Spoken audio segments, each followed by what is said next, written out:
Sumainyo ang Panginoon. At sumaiyo rin. Ang mabuting balita ng Panginoon ayon kay San Juan. Papuri sa iyo, Panginoon. Madilim-dilim pa ng araw ng linggo, naparoon na si Maria Magdalena sa libingan. Naratnan niyang naaalis na ang batong panakip sa pinto ng libingan. Dahil dito, patakbo siyang pumunta kay Simon Pedro at sa alagad na mahal ni Jesus at sinabi sa kanila, "Kinuha sa libingan ang Panginoon at hindi namin alam kung saan dinala." Si Maria ay nakatayong umiiyak sa labas ng libingan. Yumuko siya at tumingin sa loob. May nakita siyang dalawang anghel na nakaupo sa pinaglagyan ng bangkay ni Jesus. Ang isa'y sa gawing ulunan at ang isa namay sa paanan. Tinanong nila si Maria, "Ale, bakit kayo umiiyak?" Sumagot siya, "Kinuha po nila ang aking Panginoon at hindi ko alam kung saan nila dinala." Lumingon siya pagkasabi nito at nakita niya si Jesus na nakatayo roon. Ngunit hindi niya nakilalang si Jesus iyon. Tinanong siya ni Jesus, "Bakit ka umiiyak? Sino ang hinahanap mo?" Akala ni Maria'y siya ang tagapag-alaga ng halamanan, kaya't sinabi niya, "Ginoo, kung kayo po ang kumuha sa kanya, ituro ninyo sa akin kung saan ninyo dinala at kukunin ko." "Maria," ani Jesus. Humarap siya at kanyang sinabi, "Rabboni," ibig sabihin, Guro. "Huwag mo akong hawakan, sapagkat hindi pa ako nakapupunta sa Ama," wika ni Jesus. "Sa halip, pumunta ka sa aking mga kapatid at sabihin mong, aakyat ako sa aking Ama at inyong Ama, sa aking Diyos at inyong Diyos." Kaya't si Maria Magdalena'y pumunta sa mga alagad at sinabi, "Nakita ko ang Panginoon." At tuloy sinabi sa kanila ang bilin ni Jesus. Ang mabuting balita ng Panginoon. Pinupuri ka namin, Panginoong Hesukristo. Isang magandang umaga po sa inyong lahat. Magandang umaga po.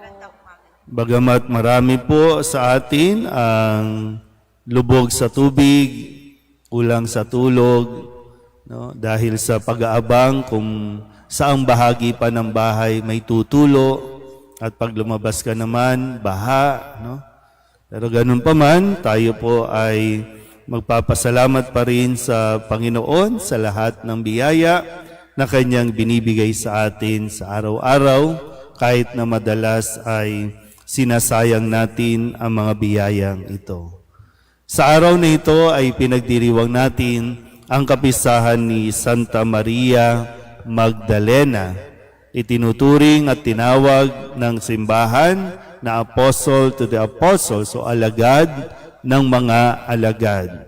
At base sa mga kwento sa ating Ebanghelyo ay sa kanya pinalayas o pinaalis ni Jesus ang 7 demonyo sa kanya. No? 7 demonyo na sumasagisag din sa yung 7 capital sins, no, na nasa atin. Siya ay naroroon din sa paanan ni Jesus nung siya ay nakapako pa sa krus.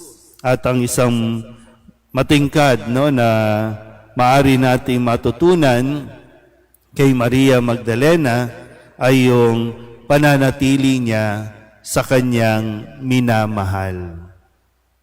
Unang minahal at unang naramdaman ni Maria ang pagmamahal sa kanya bago pa niya minahal si Jesus. Matagal marahil at palipat-lipat marahil ng relasyon si Maria Magdalena dahil sa kanyang paghahanap ng magmamahal sa kanya.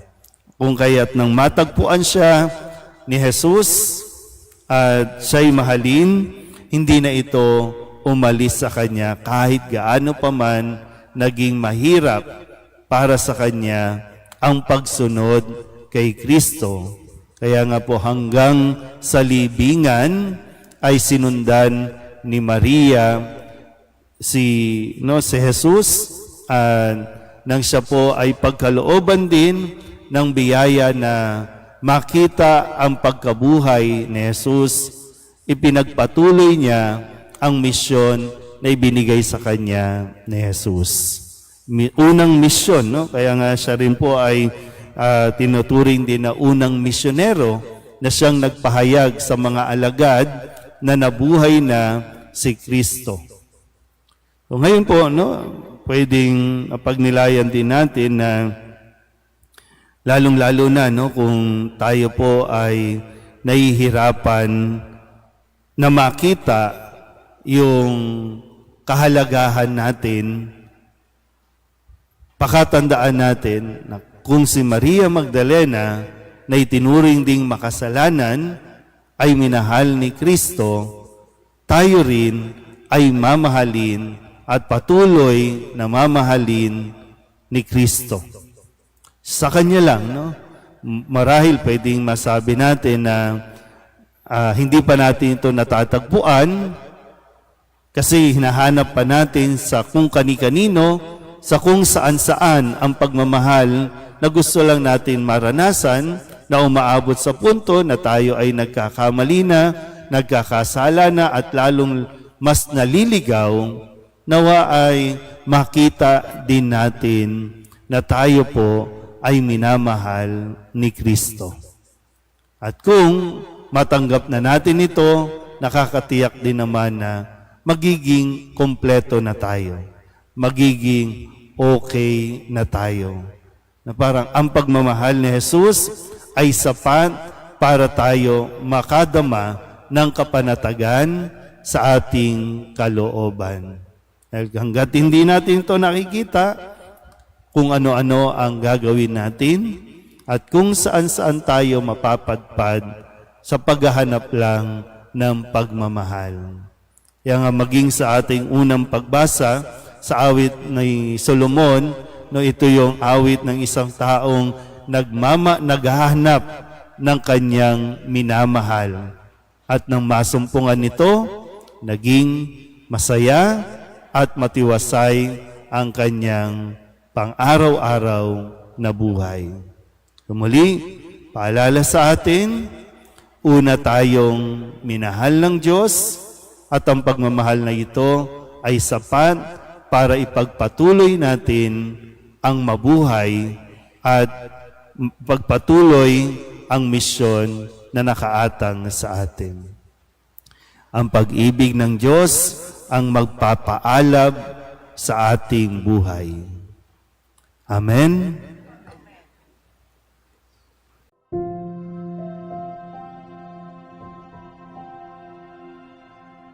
Thank you.